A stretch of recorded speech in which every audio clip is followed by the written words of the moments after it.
A millionaire saw his housekeeper at a concert with a young woman who played the piano just like him.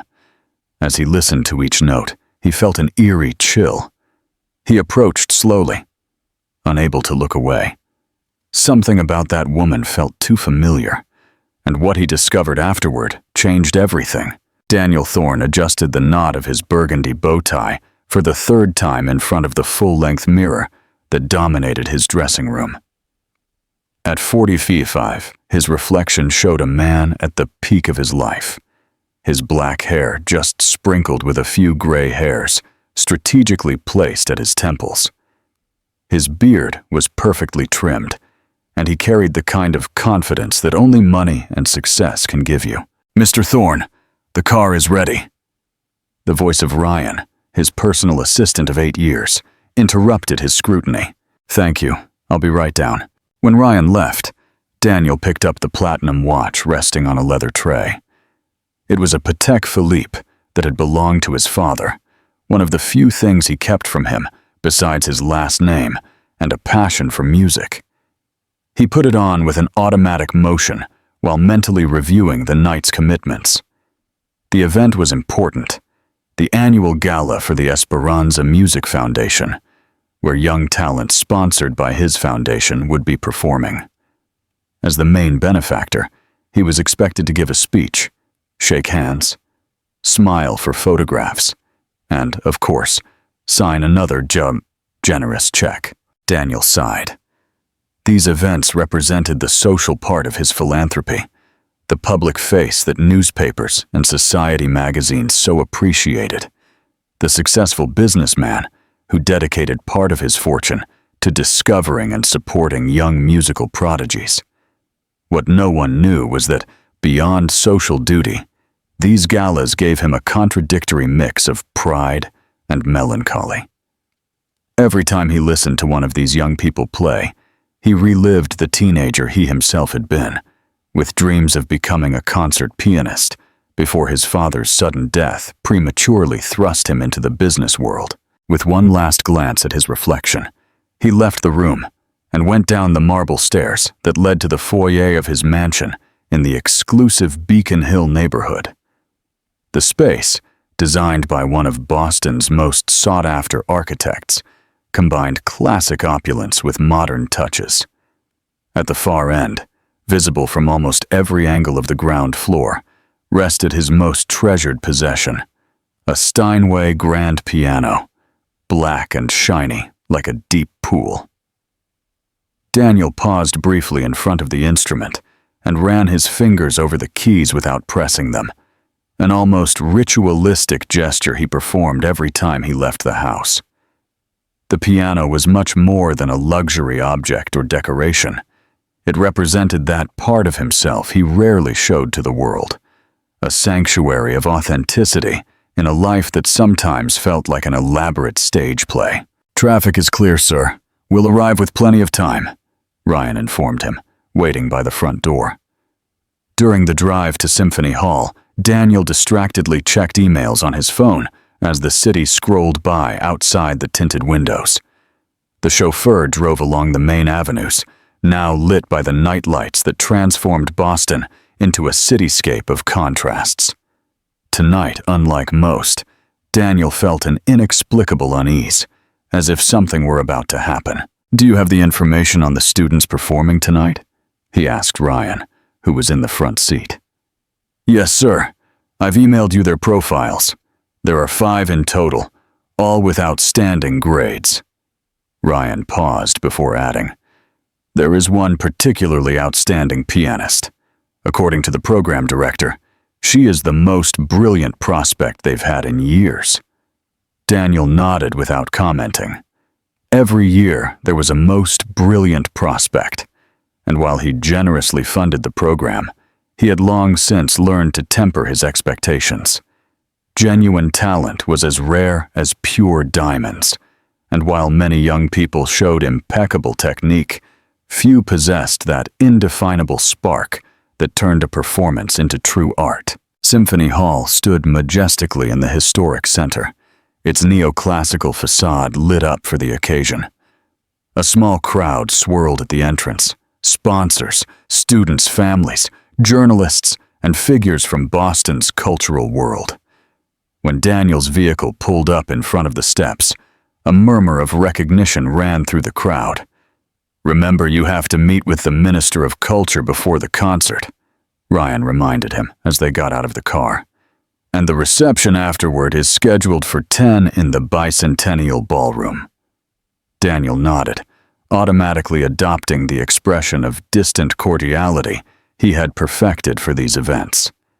He greeted people with brief nods as he went up the stairs, occasionally stopping to shake hands or exchange polite phrases with faces he vaguely recognized from previous encounters. It was a ritual he had repeated hundreds of times, a social choreography he performed with mechanical precision. The inside of the theater sparkled under the light of the crystal chandeliers. Daniel was led to the main box, where other sponsors and dignitaries were already waiting. He took a seat in the front row, accepting a glass of champagne offered by a waiter with a polite gesture. Beside him, a middle-aged woman, in an overly ornate dress, tried to make conversation. But Daniel responded with monosyllables, keeping his attention on the printed program in his hands. When the lights began to dim, a momentary relief washed over him. For the next 2 hours, he could take refuge in music, that universal language he had always understood better than the empty words of the social world he belonged to. The foundation's director came on stage to welcome everyone, effusively thanking the sponsors, especially Daniel, whom he described as the generous soul who makes this annual miracle possible. Polite applause resonated through the room as a spotlight briefly illuminated the box where he was. Daniel inclined his head in acknowledgement, maintaining a polite smile. The performances began. A 17-year-old violinist played Paganini with technical precision, but not much emotion. He was followed by a string quartet that tackled Bach with youthful enthusiasm. Daniel listened intently, appreciating the talent, but without being truly moved. It was then that the third performer was announced. Next, we have the honor of presenting Stella Almeida, a 16-year-old pianist, who will perform Rachmaninoff's Piano Concerto No. 3. Something about that name made Daniel tense up imperceptibly. Almeida, a common last name to be sure, but one that stirred a distant echo in him, like the sound of a note that resonates long after the keys have been released. The young woman appeared on stage with a confident stride. She wore a simple navy blue dress that contrasted with the solemnity of the grand piano waiting for her. She had long, straight black hair, pulled back in a high ponytail that accentuated her delicate features. She bowed to the audience and then to the orchestra before taking her seat at the piano. From a distance, Daniel couldn't clearly make out her features, but something about her posture, the way she adjusted the bench and positioned her hands over the keyboard, was eerily familiar. When the young woman began to play, Daniel's unease turned into confusion. It wasn't just the choice of piece, the same Rachmaninoff that he had played in his youth, but the way Stella approached the most complex passages. That concerto, known for its technical and emotional difficulty, flowed through her fingers with a performance that seemed like a distant reflection of his own. The same phrasing, the same subtle variations in tempo that he used to introduce. It was like listening to himself through a temporal mirror. As the music progressed, an uncomfortable feeling began to spread in Daniel's chest. There was something about this young woman, in her way of merging with the instrument, that went beyond coincidence. It wasn't just learned technique, it was that intangible quality that distinguishes those born with music in their blood. When the slow movement came, Daniel leaned forward, mesmerized. The girl played with her eyes closed, letting herself be carried away by the melody, with a surrender he knew all too well. It was the same vulnerability he experienced when he played alone, that feeling of baring his soul through the keys. It was then, as he tried to process what he was witnessing, that he saw her. Backstage, partially hidden by the side curtains, but visible from his privileged position in the box, a woman watched the young pianist with a mix of pride and nervousness. A woman Daniel hadn't seen in nearly 17 years, but whose face remained etched in his memory with disconcerting clarity. Celia Almeida. The last name fell on him like a physical revelation. Celia, the woman who had worked in his house for just 3 months when he was 28 and had just inherited full control of the family businesses.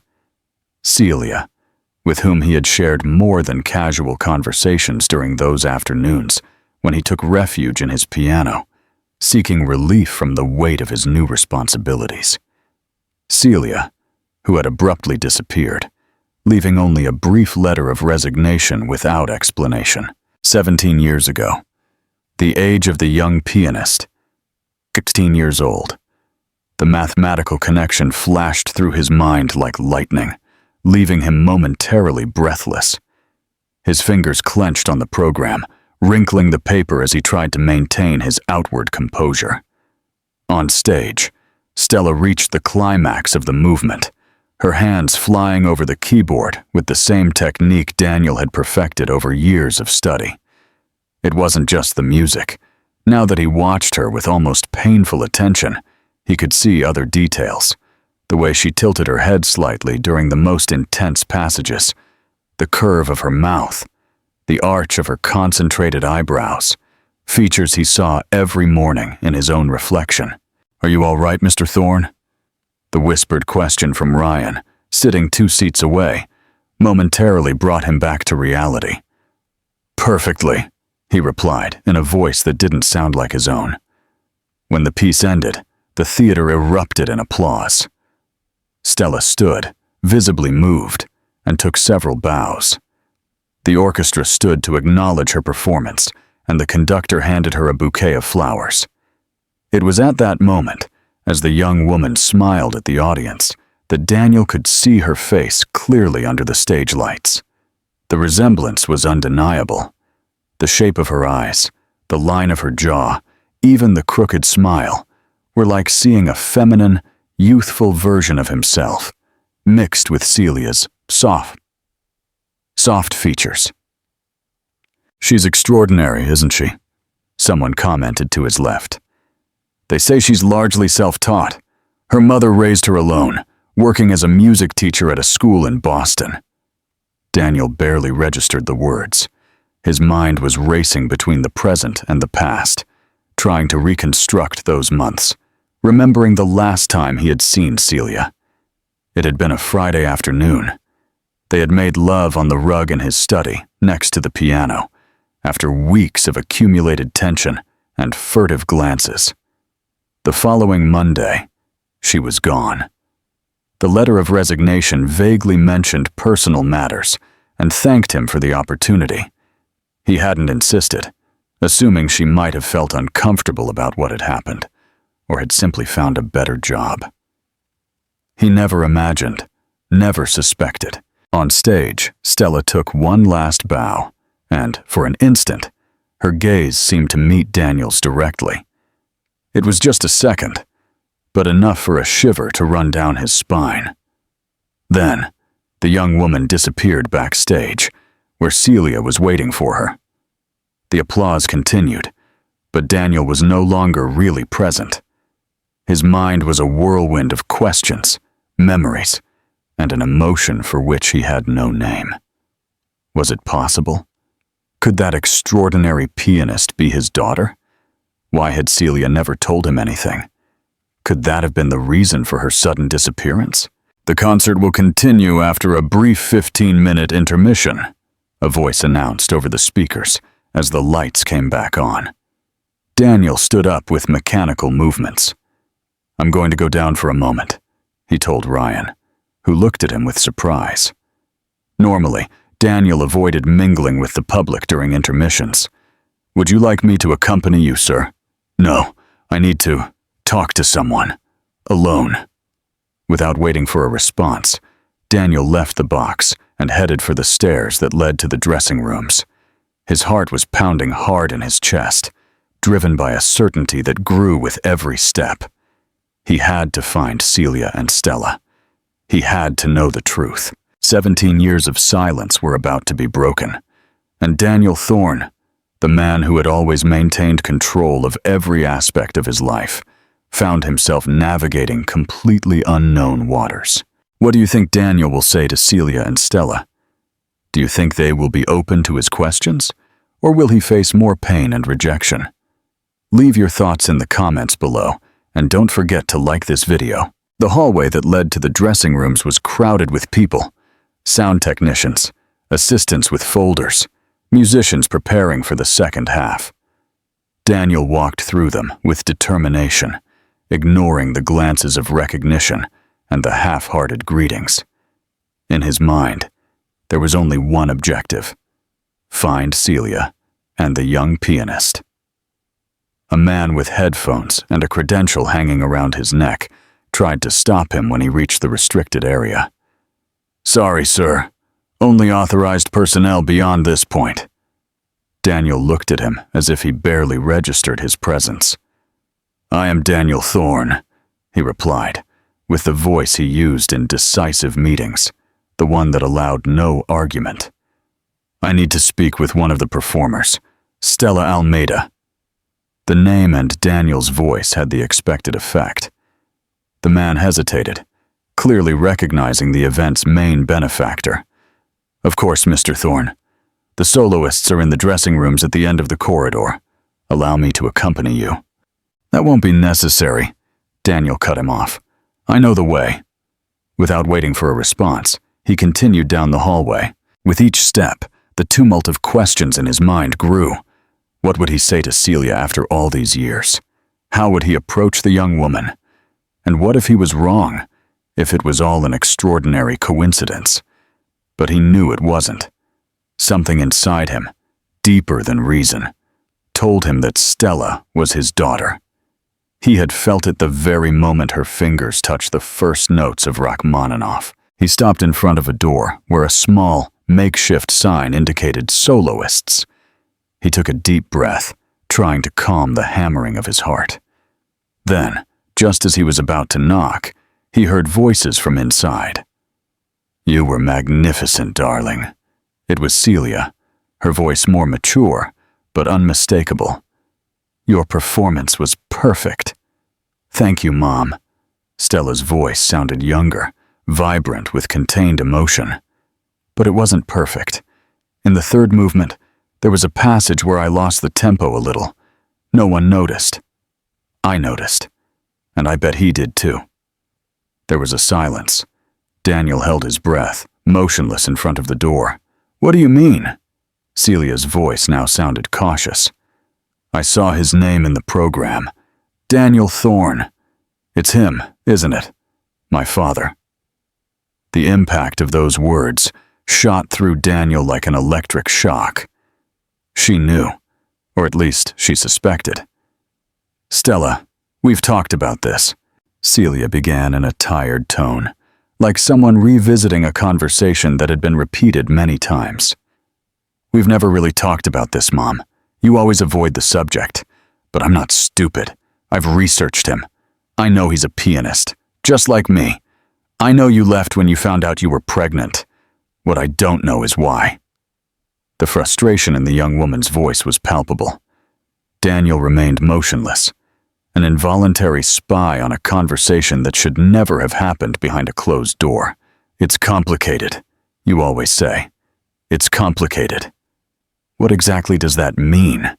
Did he reject you? Did he hurt you? Or did you just never tell him I existed? A new silence, heavier than the previous one. Daniel felt the air around him become thick, difficult to breathe. "I never told him," Celia finally replied, her voice so low that Daniel could barely hear her. "It was my decision. I thought it was what was best for everyone." Best for everyone, or best for him? Stella's voice trembled slightly. "Do you know that I donated part of my scholarship to this foundation? And now it turns out he's the one who funds it. All this time. I didn't know he was behind this, Celia interrupted. I swear, when they told me you would play here, I thought it would be an incredible opportunity for you. I didn't know who the sponsor was until I saw the program tonight. So what are you going to do now? Run away again? Daniel could not contain himself any longer. He knocked on the door with 3 sharp taps. The voices inside the dressing room abruptly stopped. Come in, Celia finally said, in a tone that tried to sound composed. When Daniel opened the door, time seemed to stand still. In front of him were the 2 women who had just transformed his existence. Celia, standing by the mirror, her face marked by a mixture of shock and resignation, and Stella, sitting on a small sofa, still holding the bouquet of flowers, looking at him with eyes that were unsettlingly similar to his own. Daniel, Celia whispered, as if uttering his name required physical effort. He didn't answer immediately. His gaze went from Celia to Stella and back again, absorbing every detail. Celia had changed, of course. Her face showed the subtle traces of time, but she was still beautiful, with that quiet beauty that had captivated him when she worked in his house. Stella, for her part, was like a perfect blend of both. She had Daniel's facial structure, the same intensity in her gaze, but the lips and the softness of her features were undoubtedly Celia's. I heard your performance, he finally said, addressing Stella. His voice sounded strangely formal, as if he were in a business meeting and not in front of what was likely his daughter. It was extraordinary. Stella watched him with a mixture of fascination and caution. Thank you, she replied in a voice that tried to sound firm but betrayed her nervousness. You are Mr. Thorne, aren't you? The sponsor. Daniel nodded slowly. Among other things, an awkward silence filled the room.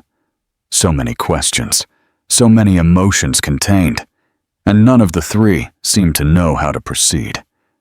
I think we should talk, Daniel finally said, looking at Celia. The 3 of us. Celia looked as if she had aged a decade in the last few minutes. Yes, she replied in a voice barely audible. I suppose it's time to talk. Stella stood up from the sofa, her posture reflecting a determination Daniel recognized as his own. Is it true? She asked directly, without preamble. Are you my father? The question, so direct and unadorned, hung in the air like a sustained note. Daniel looked briefly at Celia, who lowered her gaze. I think so, he replied with honesty. But I just found out, right now, watching you play. Stella's eyes widened in surprise. You didn't know? No, Daniel confirmed, and then looked at Celia. You never told me. Celia finally looked up, her eyes glistening with unshed tears. You were going to get married, she said in a low voice. To the daughter of one of your business partners. They announced it in all the newspapers, just a few weeks after we... She left the sentence unfinished, but all 3 knew what she meant. Daniel frowned, remembering. It was true. His engagement to Carmen Vidal, a marriage of convenience more than love, arranged by the families to consolidate business interests. An engagement that had ultimately broken off months later, when both had recognized it would be a mistake. That engagement never came to anything, Daniel replied. We broke up before the wedding. I didn't know, Celia murmured. By then I was already far away, starting a new life with... Her gaze went to Stella. With me, the young woman finished. A new life where there was apparently no room for a father. The reproach in her voice was evident. Celia closed her eyes briefly, as if gathering her strength. It wasn't like that, Stella. I worked for him. I was the housekeeper in his mansion. What do you think would have happened if I had shown up saying I was expecting his child? No one would have believed that I didn't do it for money, to secure a comfortable life. I would have believed you, Daniel interjected, surprised by the firmness of his own voice. "I knew you well enough to know you weren't like that." Celia let out a sad laugh. "Did you really, Daniel?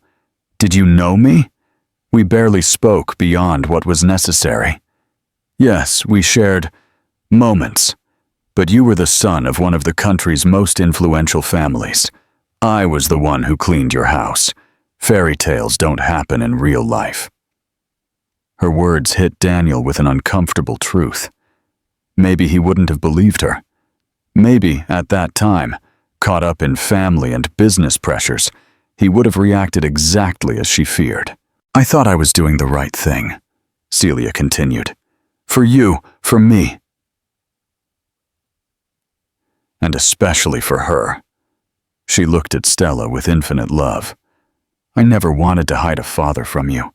I just wanted to protect you from feeling unwanted."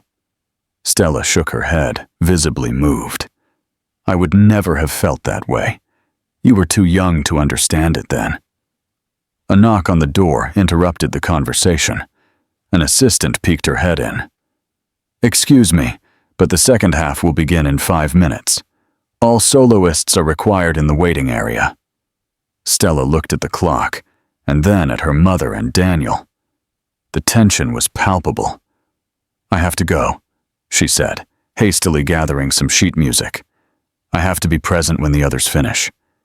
Daniel took a step toward her, driven by an instinct he didn't know he possessed. "Can we talk afterward?" "The three of us, calmly." Stella looked at him for a long time, as if evaluating him. Finally, she nodded. "After the concert, there will be a reception?" "I know," Daniel confirmed. "I'll wait for you." With one last glance at both of them, Stella left the dressing room, leaving Daniel and Celia alone, with years of silence between them. What do you think of Cecilia's decision to leave without telling Daniel about the pregnancy? Was she protecting Stella, or was she also protecting herself? And what will the conversation between Daniel and Cecilia be like now that Stella is gone? Share your thoughts in the comments below. "You should have told me," he said after a moment, without accusation, just stating a fact. "Maybe," Celia admitted. "But fear is sometimes stronger than reason." "Fear of what, exactly?" Celia looked at him with an intensity that broke through the barriers Daniel had built over the years. "Fear that you would reject her, that you would reject both of us, or worse, that you would try to take her away from me." "I never would have done that," Daniel replied, although a part of him wondered if he was being honest with himself. "I didn't know that then," she replied simply. "And after that, it just got harder and harder to tell the truth. Every year that passed was a bigger secret to keep." Daniel ran a hand over his face, trying to process everything he had just discovered. He had a daughter. A daughter who had grown up without knowing him, who had developed the same musical talent as him, who played with the same passion. A daughter who now looked at him with cautious eyes, as if evaluating whether he deserved a place in her life. "What is she like?" he asked suddenly, with a vulnerability that he rarely allowed others to see. The question seemed to surprise Cecilia. A small smile softened her features. "She's brilliant, stubborn as anyone, passionate about music ever since she could remember. And curiously, without me encouraging it, she developed an obsession with the piano." "Without you encouraging it?" "I taught her music theory from a young age, of course, but she could have chosen any instrument. There was a violin at home, a guitar. But as soon as she saw a piano at the music school where I taught, there was no way to get her away from it." Cecilia paused. "She has a lot of you in her, even though she didn't know you." Daniel felt an unknown emotion expanding in his chest. Pride, mixed with a deep sadness for everything lost. "I would have liked to see her grow up," he said in a low voice. "I know, and I'm sorry." Cecilia moved a little closer, hesitating. "But I can't regret my decisions, Daniel. I did what I thought was best at the time." "And now?" "Now, Cecilia sighed. Now she's old enough to decide if she wants to get to know you, to form her own opinion. I can't, and won't, stop her. From somewhere in the theater, applause came that announced the start of the second half. Daniel checked his watch. I should go back to my seat, he said, although what he really wanted was to stay there, to extract every detail of his daughter's life that he had missed. Celia nodded, picking up her bag. I'll go find a seat in the audience. No, Daniel replied quickly. Come with me to the box. There's plenty of room. She looked at him with surprise. Are you sure? I don't want people to start asking questions. People always ask questions, he replied with a tired smile. And for the first time in a long time, I care very little about what they think. As they walked together toward the main box, Daniel was aware of the curious glances they were receiving. The millionaire businessman, accompanied by an unknown woman, modestly dressed, clearly outside his usual social circle. In another era, that would have worried him. Now, he could only think of the young woman he would soon listen to again, the pianist who shared his blood. Already in the box, they took their seats just as the lights were dimming again. Ryan raised an eyebrow when he saw Cecilia, but he had the good sense not to ask questions. The other guests in the box exchanged discreet glances. Will Stella also be in the second half? Daniel asked in a low voice. Cecilia shook her head. No, but all the soloists come back out at the end for the thank yous. Daniel nodded, trying to concentrate on the performers who were now on stage. But his mind was elsewhere, reviewing the events of the night, trying to assimilate how his life had changed so drastically in a matter of hours. Next to him, Cecilia watched the stage with the same intensity. Without thinking, Daniel found himself studying her profile, looking for fragments of the woman he had known. She was still beautiful, in a more mature and serene way. Her presence radiated a quiet dignity that she didn't possess when she worked in his house. How have you managed all these years? He asked in a whisper, taking advantage of a change in performers. I teach music, she replied, without taking her eyes off the stage. At a private school and an academy. It's not a fortune, but it has allowed us to live with dignity. Did you never? He left the question hanging, unsure how to phrase it. If I never married, she finished, guessing his thought. A fleeting smile crossed her lips. No, there was someone, for a while, but it didn't work out. Daniel nodded, feeling an inexplicable wave of relief. He hadn't married either, although he had had relationships. None of them significant enough to become permanent. The concert continued, but Daniel barely registered the music. His mind was busy building an alternative version of his life, one where he had known about Stella from the beginning, where he had seen her take her first steps, play her first notes. Would he have been a good father? Would he have known how to balance his business life with fatherhood? Would he have had the courage to face his family and society for Celia and his daughter? These were unanswerable questions that now lacked any practical meaning. The past could not be changed. There was only the present, and what they decided to do with it. When the concert ended, and all the young musicians came on stage to receive the final applause, Daniel's eyes immediately searched for Stella. She was in the center of the group, smiling modestly as the audience applauded enthusiastically. For a moment, her gaze rose to the box, briefly meeting Daniel's. A small, almost imperceptible gesture, but one that contained a promise. The conversation they had interrupted would soon continue. She really is extraordinary, Daniel commented, more to himself than to Cecilia. She always has been, she replied with obvious pride, since she was very young. As the lights came back on and the audience began to stand up, Daniel remained seated, contemplating the now empty stage. A revelation slowly settled in him. All his life, he had sought a purpose beyond accumulating wealth and power. He had partially channeled it through his foundation, supporting young talents as a way of indirectly living the musical career he never had. And now he was discovering that his most important legacy had been growing far from him, flourishing without his knowledge or influence. "The reception will be in the Bicentennial Ballroom," he said, finally getting up. "Will you come with me?" Cecilia hesitated for a moment before nodding.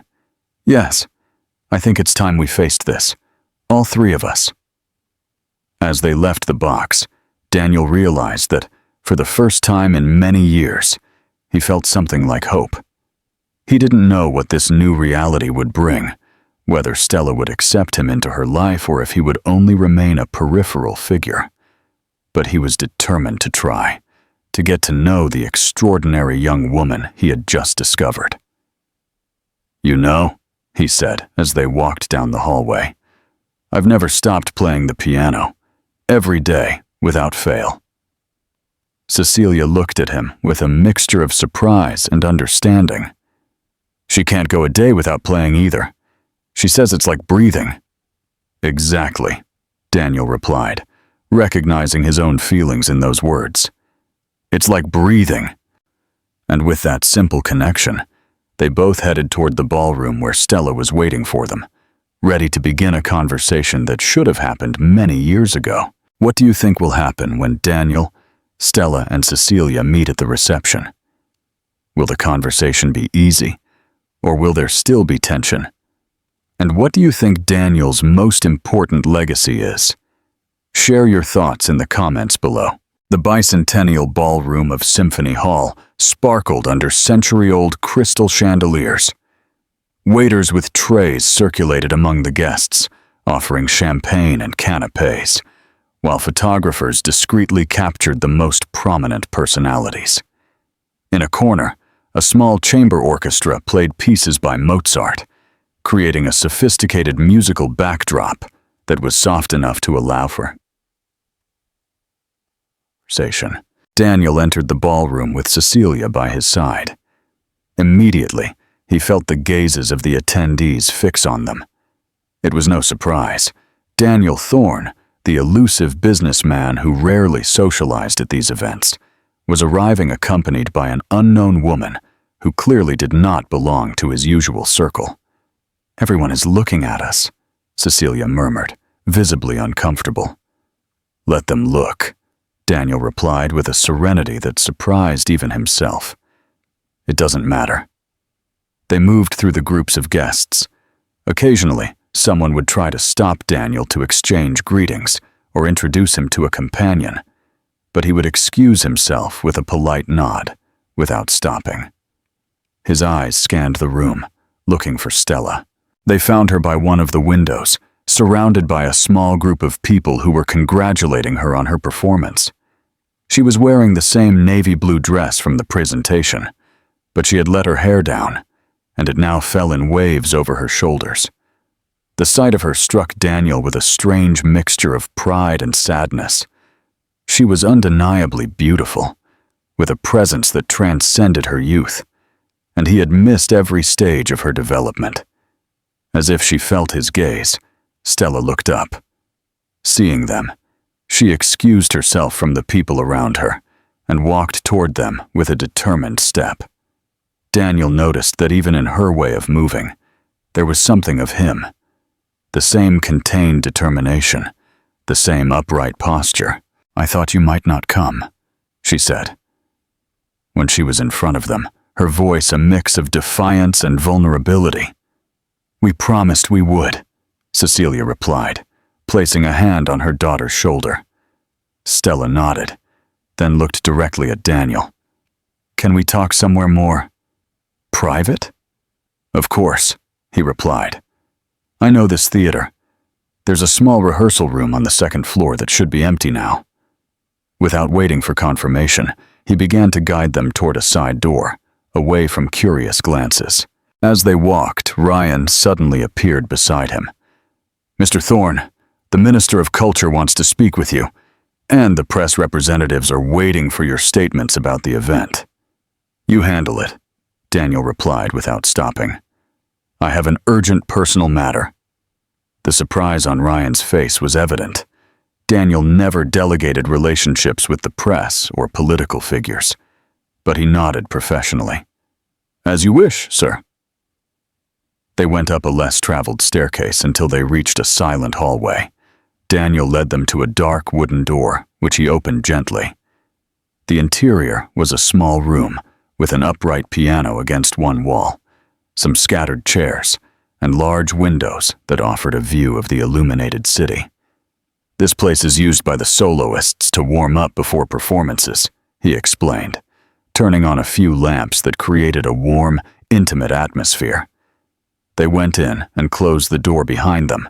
Suddenly, the three of them were in an awkward silence, as if none of them knew how to begin this conversation that had been postponed for so many years. Stella was the one who broke the silence. "I need to know the truth," she said, looking at them alternately. "The whole truth. No half-truths, no excuses."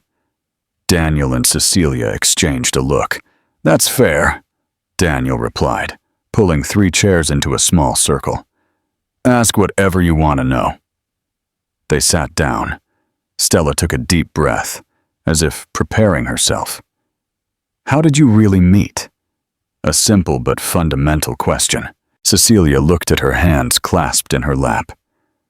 "I worked at his house for a few months," she began. "I started shortly after he took control of the family businesses. I needed the job. I was studying music at night and could barely pay rent. I had just lost my father," Daniel continued. "I was overwhelmed. The responsibility, the expectations. My only escape was the piano. I played every afternoon," Cecilia added with a small smile. "I would finish my chores and sometimes listen from the hallway. I thought he didn't notice." "I noticed," Daniel confessed. "But I pretended I didn't, because I liked knowing that someone appreciated the music for the music itself, not to fulfill a social obligation." Stella listened attentively, absorbing every word. Then, she pressed on. Cecilia and Daniel exchanged glances again, as if silently deciding who would continue. "We started talking," Cecilia finally said. "About music, mainly. He found out I was studying at the conservatory. One day, he invited me to play his piano." "She was very good," Daniel interjected. "She had a natural talent for performance, different from mine, more intuitive." "Like yours," Cecilia added, looking at Stella. "I've always thought you inherited the best of both, his technique and my intuition." Stella didn't respond to that, although Daniel noticed a slight blush on her cheeks. "And how did you go from talking about music to the other?" she asked, with a frankness that disarmed both adults. Celia lowered her gaze. Daniel cleared his throat. "It was a gradual process," he replied carefully. "The conversations became more personal. I was lonely, completely lonely, despite being constantly surrounded by people. And he listened," Celia finished. "He really listened to me. Not like the lord of the house talking to the maid, but like one person talking to another." "There was one night," Daniel continued, "after a particularly tense dinner with my father's business partners. I came home late, frustrated. Cecilia was finishing tidying the library. I sat at the piano and played until my fingers ached. And then, I stayed," Cecilia said simply. "When I should have left, I stayed." Stella nodded, processing the information. "Was it just one time?" Daniel and Celia looked at each other again, and this time it was impossible to hide the truth. "No," Celia replied.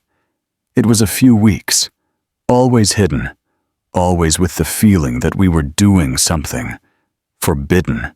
"Did you love each other?" The question fell like a stone in still water. Again, that pregnant silence. Daniel had never allowed himself to ask that question, not even to himself. "I don't know," he replied with honesty. It was intense, different from anything I had ever experienced before, but we were from completely different worlds. "I thought we were," Celia confessed in a low voice. "At least, I thought it could turn into love, until I saw the announcement of your engagement in the newspaper." Daniel closed his eyes briefly. "The engagement to Carmen was arranged by our families, long before you and I. It was a business alliance more than anything else. We both knew it and accepted it. That's how things worked in our world. And you didn't think to mention it?" Cecilia asked, with a hint of old bitterness. "It didn't seem relevant at the time, and then, suddenly, you disappeared. Without explanation, without saying goodbye. Just a letter of resignation." "Because I found out I was pregnant," Cecilia replied, turning to Stella. "And I saw the engagement announcement the same day. It was like a reality check, as if the universe was telling me this was never real." Stella remained silent for a moment, taking in the story. "So you just left, without giving him the chance to decide if he wanted to be a part of my life or not?" The question contained pain, but also a surprising maturity. Celia ran a hand through her hair, visibly affected. "What I did thinking I was protecting you. I didn't want you to grow up feeling like you were an inconvenience, a mistake, something your father was forced to accept." "But that wasn't your decision to make," Stella replied firmly. "It was as much his as it was yours." "You're right," Cecilia admitted after a moment. "And I've questioned it many times over the years, but I can't change what I did. I can only explain to you why I did it." Daniel, who had remained silent, finally spoke. "I can't blame your mother for the decision she made. Viewed from her perspective, it was the safest option. I was different then. Less mature, more concerned with meeting others' expectations." "And you never wondered about her?" Stella questioned, addressing him directly. "You never tried to find her?" Daniel felt the weight of that question. "At first, yes. When she disappeared so suddenly, I asked around, even hired someone to look for her. But your mother was very efficient at erasing her tracks. I moved to another city," Cecilia confirmed. "I changed my number, my social circle. I knew that if you were determined to find me, you probably would. But I also knew you had too many other concerns to spend so much effort looking for a former employee." Daniel couldn't deny that truth. Eventually, he had stopped looking, absorbed by the demands of business, the broken engagement, and family expectations. "And then," he continued, "then I just moved on, or so I thought until tonight." Stella looked at him with an intensity that reminded him of himself when he faced crucial decisions. "So what now?" she asked finally. "What does all this mean for us? For me?" It was the question they had all been avoiding, the one that really mattered. Daniel leaned forward, carefully choosing his words. "That depends on you, Stella. I have no right to demand a place in your life after so much time. But if you allow me, I would like to get to know you. To know who you are, what you're passionate about beyond music, what you dream of. And if I don't want to?" The question was like a dagger, direct and sharp. Daniel felt the blow, but held his gaze. "I would respect that. I would continue to support you through the foundation if you accept it, or I would step back completely, if that's what you prefer." Stella studied his face, as if looking for some sign of falsehood. Then she looked at her mother. "And you? What do you want out of all this?" Celia took a slow breath. "I want you to have the freedom to decide, something I didn't give you before. If you want to get to know your father, I will support you. If you prefer to leave it as it is, I will support you too." Stella stood up and walked to the piano. She ran her fingers over the keys without pressing, in a gesture so similar to the one Daniel used to make that it gave him a chill. "All my life, she said without turning around. I felt like a piece was missing, like an incomplete melody. I knew I had a father somewhere, but it was like a ghost, an abstract idea. She turned to look at them. And now it turns out you're real. And you're this. She gestured vaguely toward Daniel. A millionaire who funds music foundations, who lives in another world. Not as different from yours as you think, Daniel replied softly. At least, not in what really matters. Stella raised an eyebrow, skeptical. Play with me, Daniel said suddenly, standing up. A duet. You choose the piece. What? If you want to really get to know me, beyond words and explanations, play with me. Music never lies. Stella looked at her mother, who gave an almost imperceptible nod. Okay, the young woman agreed. Schubert, Fantasy in F minor for piano 4 hands. Daniel smiled, genuinely impressed by the choice. It was a complex, emotional piece that required not only technique, but a deep connection between the performers. Perfect, he said, approaching the piano. They sat together on the piano bench, father and daughter, separated by years of absence, but united by a language they both understood deeply. Celia watched from her chair, a silent witness to a moment she had never imagined possible. Stella adjusted the sheet music she had found on the shelf next to the piano. Her hands, with long and elegant fingers so similar to Daniel's, trembled slightly. You'll take the primo part, she indicated, referring to the upper section of the keyboard, traditionally assigned to the more experienced performer. Daniel shook his head. I prefer the secondo.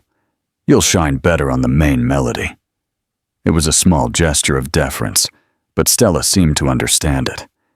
She nodded briefly and placed her hands on the keys, waiting for the signal to begin. They exchanged a glance and, without the need for words, started the piece simultaneously.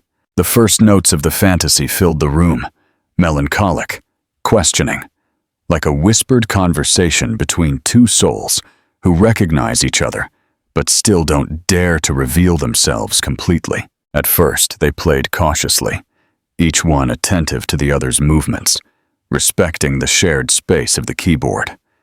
But as they progressed through the piece, something began to change. The music flowed between them like a secret language, a code that only they understood. Daniel perceived Stella's every breath, anticipated her phrasing, and complimented her interpretations with a synchronicity that should have been impossible for two people who had just met. When they reached the adagio, the transformation was complete. They were no longer two pianists playing the same piece. They were a single musical entity expressing emotions that words could not contain. The pain of separation, the confusion, the loss, but also the hope and a promise of future redemption. Celia watched them with silent tears streaming down her cheeks. It was like watching a mirror and its reflection, as if the years had never passed, as if Stella had always been destined for this moment of mutual recognition. The last section of the piece demanded a dramatic crescendo, an intense dialogue between both parts of the piano.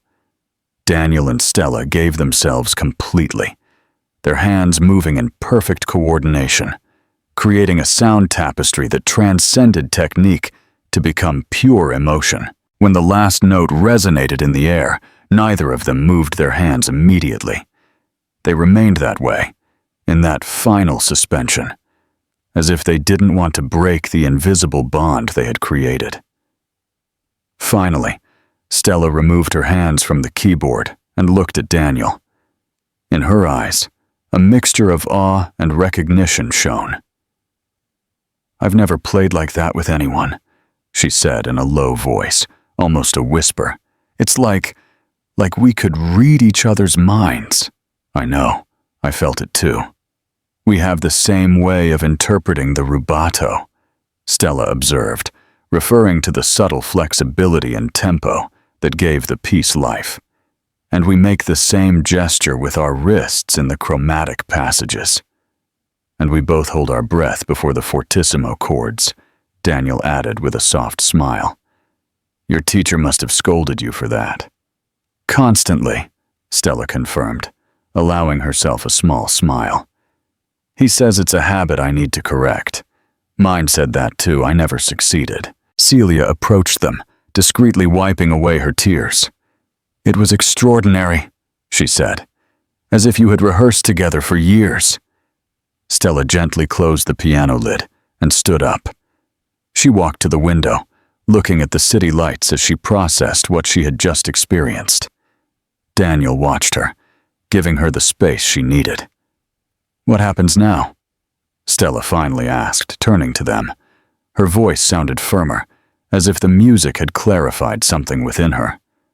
That depends on you, Daniel replied, repeating his previous offer. We can get to know each other gradually, at your pace, or I can stay out of the way if you prefer. Stella considered her options for a moment. I want to get to know you, she finally said. But not as an obligation, not as a debt for lost time. I want to know who you really are, beyond, she made a vague gesture. All this. That's fair, Daniel nodded.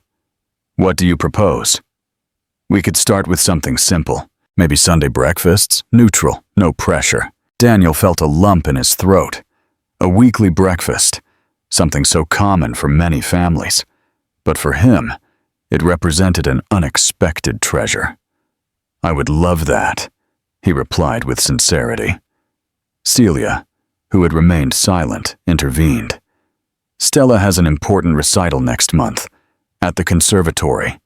Maybe you could attend. The invitation surprised Daniel. It was a step toward normalcy, toward a relationship that went beyond this initial encounter. I wouldn't miss it for anything, he assured them. Stella nodded, satisfied with the agreements. Then, with a curiosity she couldn't contain, she asked, Why did you never continue with music, at the level of a concert pianist? Daniel hadn't expected that question, although he should have anticipated it. Family responsibilities, he replied after a moment. When my father passed away, I had to take over the business. There was no option. There are always options, Stella replied, with a certainty that surprised him. Sometimes the options have consequences that we are not prepared to accept, he replied, without a trace of bitterness, simply stating a fact. The family businesses employed hundreds of people. I couldn't just abandon them to follow my personal dream. Stella studied him with interest. That's why you created the foundation, she said, not as a question, but as a realization. To give others the opportunity you didn't have. Daniel nodded, impressed by her perceptiveness. Exactly. At least that was one part of the motivation. A thoughtful silence fell between them. Celia discreetly checked her watch. We should go back to the reception, she suggested. People must be wondering where we are. Let them wonder, Daniel replied with an unusual lightness. This is more important. However, Stella was already heading toward the door. Mom's right. I have to say goodbye to some people, and you probably have obligations as a host. Daniel nodded, recognizing his daughter's practical wisdom. How can we get in touch for that breakfast? Celia took a small notebook from her purse, wrote something down, and handed the sheet to Daniel. Our number and address. He took the paper and carefully put it in the inside pocket of his jacket, as if it were an invaluable treasure. In a way, it was. When the three of them left the rehearsal room, Daniel felt different, lighter, as if he had shed a weight he had been carrying without knowing it. As they went down the stairs, Stella walked slightly ahead, leaving Daniel and Cecilia a few steps behind. Thank you, he said in a low voice, just for Cecilia. For what? A soft smile illuminated Cecilia's face. She is, isn't she? She has the best of both of you, Daniel acknowledged. But above all, she has something completely her own, an inner light. She always has, Cecilia agreed, even in the difficult times. Were there many? The question escaped before he could contain it, filled with guilt for the years of absence. Cecilia considered her answer. There were some complicated times, yes, but we had each other, and music was always a refuge for her, just as it was for you. When they returned to the main ballroom, the guests were beginning to disperse. Ryan immediately approached Daniel. Mr. Thorne, I managed to handle the press, but the minister insists on speaking with you before he leaves. Tell him I'll call him tomorrow, Daniel replied, without taking his eyes off Stella, who was now being approached by some of the other young musicians. Ryan followed his gaze, clearly intrigued by the situation, but with the professional discretion that characterized him, he simply nodded and withdrew. We should go, Cecilia said, watching Stella interact with her peers. She has classes early tomorrow morning. Daniel nodded, although a part of him wanted to prolong this meeting indefinitely, afraid that when they separated, everything might vanish like a dream. Sunday, then, he confirmed, more as a need to be sure than as a question. Sunday, Cecilia nodded. At 10? At 10, he repeated. They called Stella, who said goodbye to her friends and came over to them. For an awkward moment, none of them knew exactly how to say goodbye. Would a handshake be too formal? A hug? Too premature? It was Stella who solved the dilemma, extending her hand to Daniel. Until Sunday, she said, with a small smile. He took her hand, again noticing the resemblance between their fingers. Until Sunday, he replied. When Cecilia and Stella left, Daniel remained in the same place, watching them until they disappeared into the crowd. A strange feeling came over him, a mix of loss and anticipation. It was as if something was ending and beginning simultaneously. Sir, Ryan's voice brought him back to reality. Shall we go too? Daniel nodded distractedly and started walking toward the exit. His mind was already on Sunday, imagining a breakfast with his newly discovered daughter. What would they talk about? What would she like to eat? Did she have other passions besides music? There was so much he didn't know, so much lost time he was eager to reclaim. Is everything all right, sir? Ryan asked, as they left the theater for the cool night air. Daniel paused for a moment, looking at the stars over Boston. A genuine smile, the first in a long time, appeared on his face. Yes, he replied. For the first time in a long time, I think everything is perfectly all right. The drive home was silent, but it was no longer the heavy silence of loneliness. It was a silence full of possibilities, of plans to be made, of a relationship to be built. Daniel knew it wouldn't be easy, that there would be awkwardness, difficult questions, moments of doubt. But he also knew, with a certainty that came from the depths of his being, that every step would be worth it. When he arrived at his mansion, instead of going to his room as he usually did, he went straight to the piano. He sat in front of the magnificent Steinway, letting his fingers naturally find the keys he had touched with Stella. Schubert's fantasy flowed through him, but now he could clearly hear the missing part, the one his daughter had played, as if it had been etched in the air. And as he played in the solitude of his living room, Daniel Thorne understood that life sometimes offered second chances, even when one had stopped believing in them.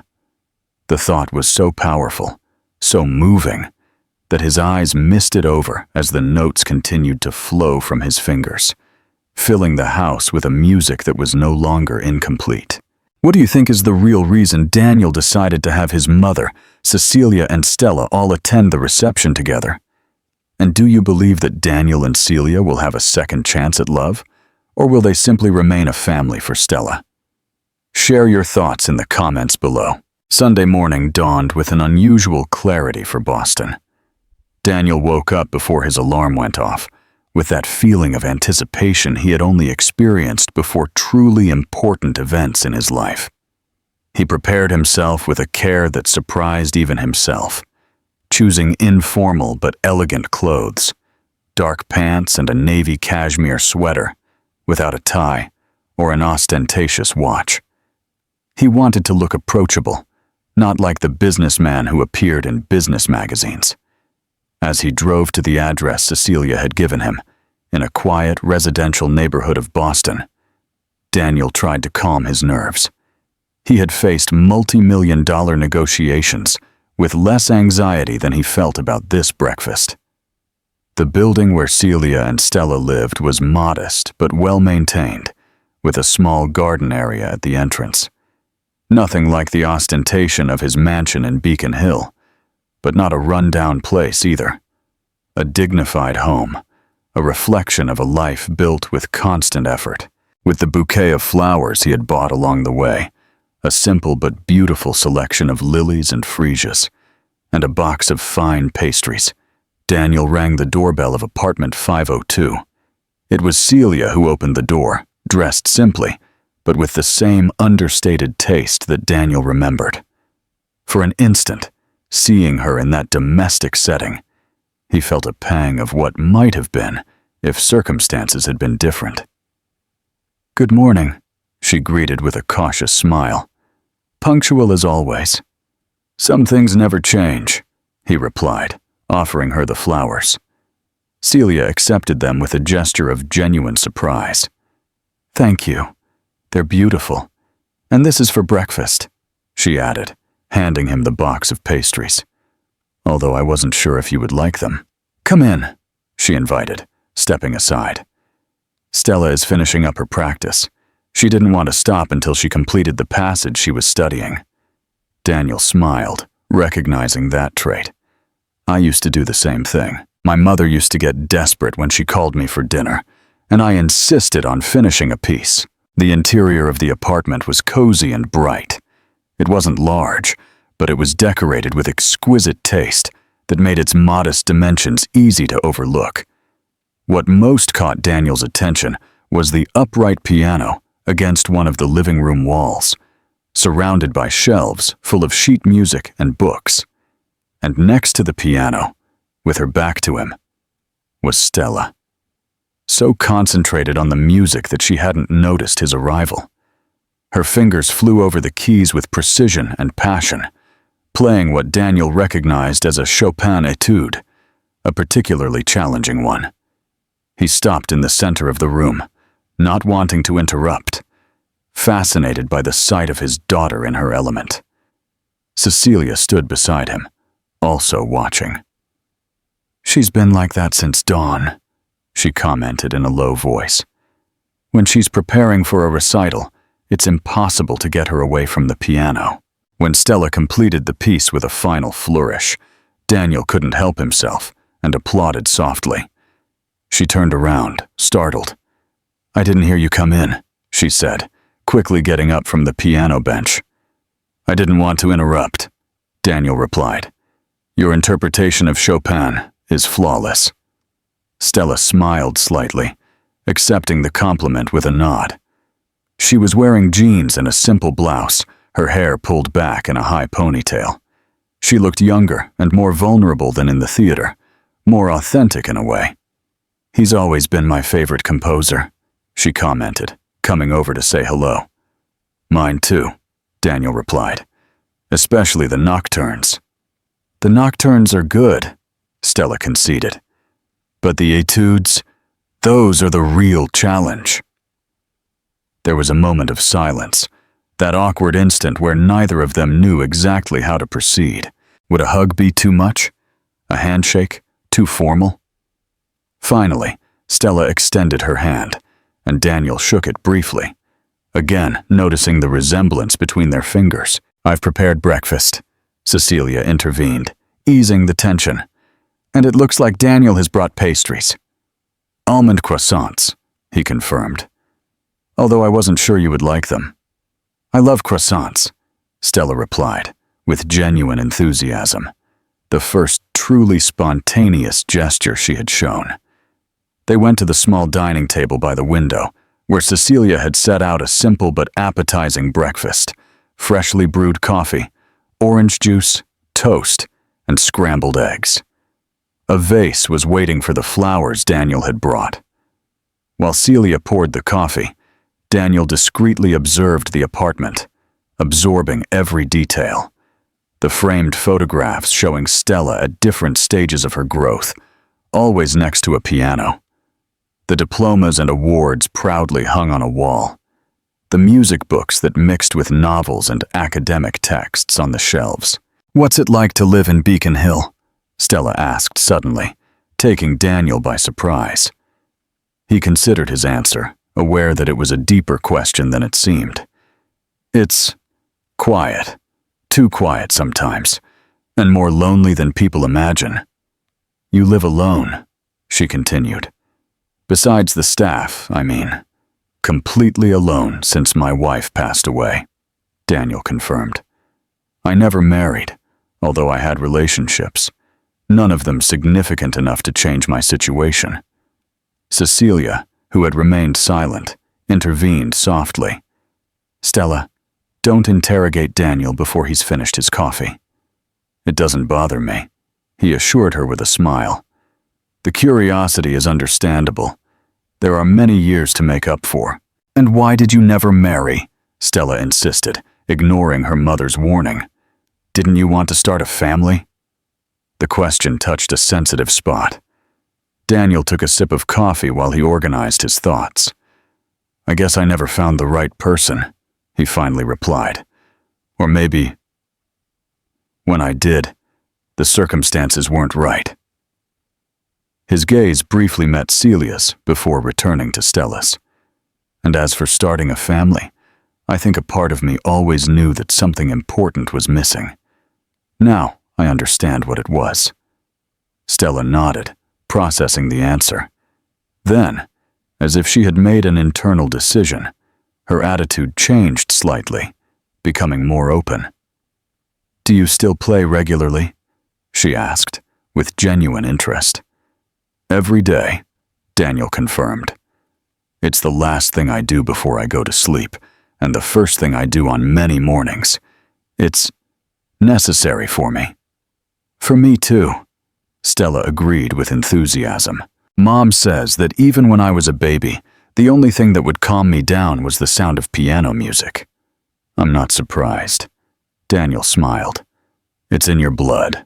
The conversation flowed more easily from that moment on, with music as a natural bridge between them. They talked about favorite composers, performance techniques, and the differences between playing for oneself and playing for an audience. "My teacher says I have too much of a tendency toward introversion when I play," Stella commented, while spreading jam on a piece of toast. "That I should project more toward the audience." "Your teacher is wrong," Daniel replied with certainty. "Your style is intimate. You invite the listener to come closer, to pay attention. It's a much rarer gift than extroverted projection." Stella looked at him in surprise, and then a genuine smile lit up her face. "That's exactly what I think, but I've never been able to express it that way." "You inherited it from your father," Cecilia intervened, pouring more coffee. "He always played as if he were having a private conversation with the piano, not as if he were giving a speech." Daniel looked at her with astonishment. "I didn't know you had noticed that." "I noticed a lot of things," she replied simply. And for an instant, time seemed to go back to those afternoons in his house, when he played and she listened from the doorway. The moment was interrupted by Stella's phone. She checked it quickly. "It's John, my duet partner," she explained. "He wants to confirm our rehearsal for this afternoon." While she answered the message, Daniel looked at Cecilia with a silent question. "Are they preparing a four-hand recital?" she explained. "The one I mentioned to you at the theater." "I would love to attend," Daniel reiterated. "I'll send you the details," Cecilia offered. "It's at the conservatory auditorium in a few weeks." When Stella finished with her phone, the conversation continued, now about her studies and her aspirations. Daniel listened attentively to every word, fascinated by the determination and clarity with which his daughter spoke of her future. "I want to study abroad," she explained. "There's a program in Vienna that would be perfect, but the scholarships are extremely competitive." "Could you apply to the foundation?" Daniel suggested, aware of the irony of the situation. "Every year we send several students to international programs." Stella shook her head firmly. "No. If I go, it will be on my own merits, not because my newly discovered father owns the foundation." Daniel felt a surge of pride at her independence. "I understand, and I respect that. But I want you to know that the foundation has a completely independent selection committee. I don't interfere in the decisions." "Still," Stella insisted, "I prefer to make my own way." Cecilia watched the exchange with a mixture of pride and nostalgia. "She's always been like that," she commented. "Even when things were difficult for us, she never wanted to take shortcuts." Daniel nodded, recognizing another trait they shared in that stubbornness. "I admire that," he said with sincerity. "Although as a new father, I wish I could help you somehow." Stella looked at him for a long time, as if evaluating him. "You already are," she finally said. "You're here. You're listening. It's more than I expected a week ago." The words, so simple yet so full of meaning, touched something deep in Daniel. "Thank you for giving me this opportunity," he replied in a slightly hoarse voice. "It means more than I can express." The breakfast extended into a long conversation that flowed naturally from one topic to another.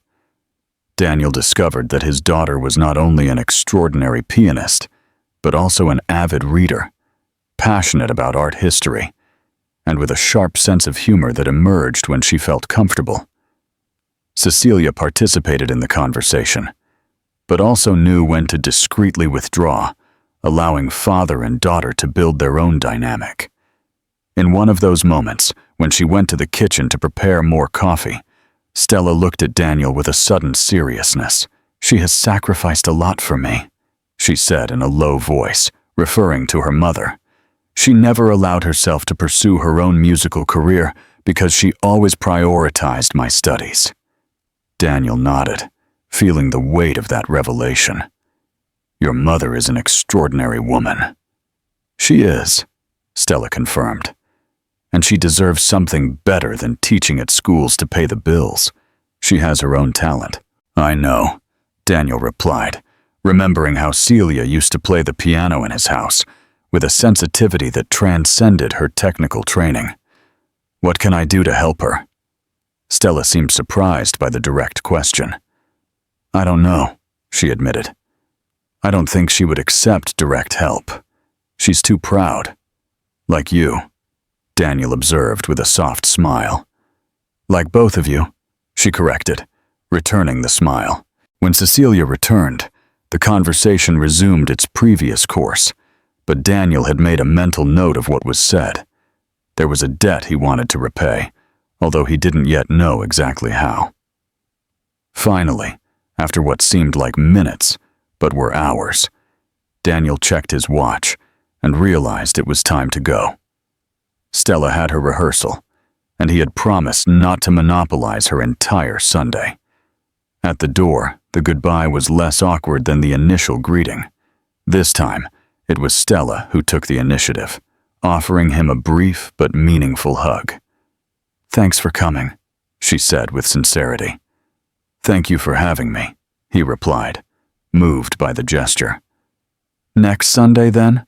she asked, confirming that this had not just been a one-time meeting. "Next Sunday," Daniel confirmed, feeling a joy he couldn't remember having experienced in a long time. As he walked down the stairs of the building, Daniel Thorne was a transformed man. He had come looking for answers, perhaps even seeking redemption. but he had found something much more valuable: a new beginning. What do you think of Stella's proud but determined refusal to accept help from Daniel? And what do you think Daniel will do now that he knows about Celia's sacrifice? Share your ideas in the comments below, and don't forget to subscribe to our channel for more exciting stories. The National Conservatory of Music Auditorium was completely full. Daniel, sitting in the front row with Ryan, looked at the printed program with a mixture of pride and nervousness. Stella Almeida's name was prominently featured, along with that of her duet partner, to perform Mozart's Concerto for Two Pianos in E-flat major. The weeks since that first breakfast had transformed his life in ways he never would have imagined. Sundays had become the most anticipated day of his week, precious moments where his relationship with his daughter gradually blossomed. With each meeting, he discovered new facets of Stella. Her crystal-clear laugh so similar to Celia's, her iron determination that she had clearly inherited from him, her artistic sensibility that seemed like a perfect fusion of both. The reunion with Cecilia had also been a revelation. Without the social barriers of the past, without the fears and insecurities that had separated them, they had developed a friendship based on mutual respect and their shared love for Stella. Sometimes, when the three of them talked animatedly around the breakfast table, Daniel wondered what his life would have been like if they had stayed together, if they had created a family from the beginning. The lights began to dim, bringing him back to the present. The conservatory director came on stage to welcome everyone and introduce the young talents who would be performing that night. Daniel barely listened, his attention completely focused on the side door through which Stella would appear. And then he saw her. She wore an elegant midnight blue dress that accentuated her slender figure, her hair pulled up in a classic bun that highlighted the delicacy of her features. Beside her walked a young man with a serious expression, presumably her duet partner. Both went to the two grand pianos that dominated the stage, bowed to the audience, and took their seats. Daniel held his breath as Stella positioned her hands on the keyboard. Their eyes met briefly, and she gave him a small smile, barely perceptible to the rest of the audience, but which for him contained a whole world of meaning. When they began to play, the magic unfolded again. The Mozart they performed, brilliant and complex, came to life through their fingers, with a precision and a sensitivity that drew murmurs of admiration from the audience.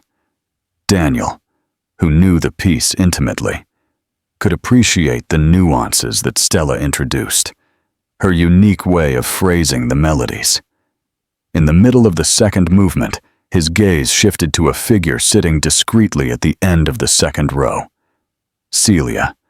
She was wearing a simple but elegant dress and was watching her daughter with a mixture of pride and contained emotion. For an instant, their eyes met, and they shared a knowing smile, united by the pride of seeing their daughter shine. It was at that precise moment, with Mozart's music floating in the air and the sight of Stella resplendent under the spotlights, that Daniel Thorne had an absolute certainty. He needed to do something more, something that would complete the circle, that would truly make up for the lost time. When the concert concluded to enthusiastic applause, Daniel was the first to stand up. The flowers he had brought, a bouquet of white lilies, Stella's favorites, as he had learned in their Sunday conversations, were waiting for their moment.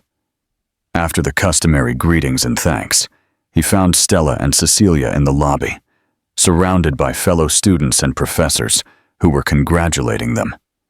Seeing him, Stella excused herself and walked toward him with a radiant smile.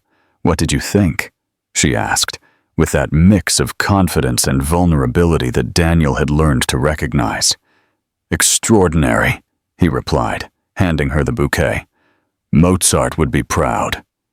She accepted the flowers with a gesture of genuine gratitude. It means a lot that you're here. I wouldn't have missed it for anything in the world. Cecilia approached, and for an awkward moment, the three of them stood in silence, as if words were unnecessary to express what they felt. I have something to propose to you, Daniel finally said. To both of you. The two of them looked at him with curiosity. Not here, he added. Could we have dinner together? There's a small restaurant nearby that stays open late. An hour later, sitting in a discreet corner of an elegant Italian restaurant, with the intimate atmosphere created by candles and soft background music, Daniel gathered the courage to share the idea that had been maturing for weeks.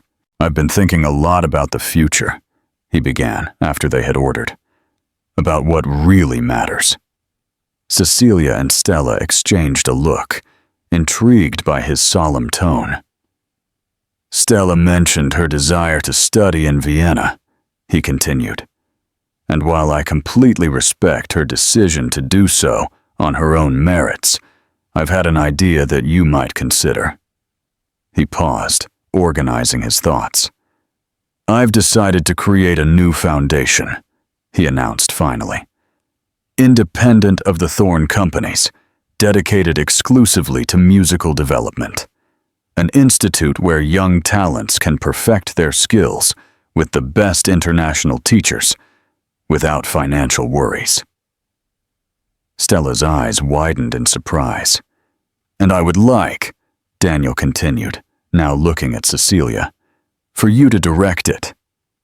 The surprise on Celia's face was total. Me? But you're perfect for this, he said with conviction. You have a musical background, pedagogical experience, and that special sensitivity to recognize genuine talent.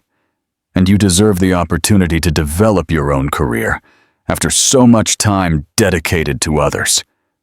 Cecilia seemed speechless, moved by the proposal. The institute would be affiliated with the Vienna Conservatory, Daniel added, turning his gaze back to Stella.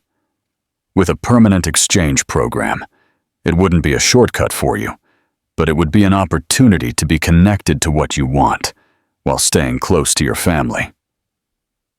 Have you thought of all this in such a short time? Stella asked, visibly impressed. Actually, I've had the basic idea for years, Daniel confessed.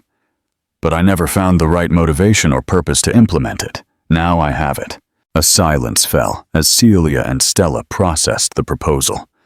Finally, Celia spoke in a slightly trembling voice. It's a very generous gesture, Daniel, but I can't accept something like this just because... It's not charity, he interrupted her gently. It's a recognition of your talent and your ability. And it's also, in a way of making up for everything you missed out on by keeping my secret. I didn't do it to get something in return, she replied. I know.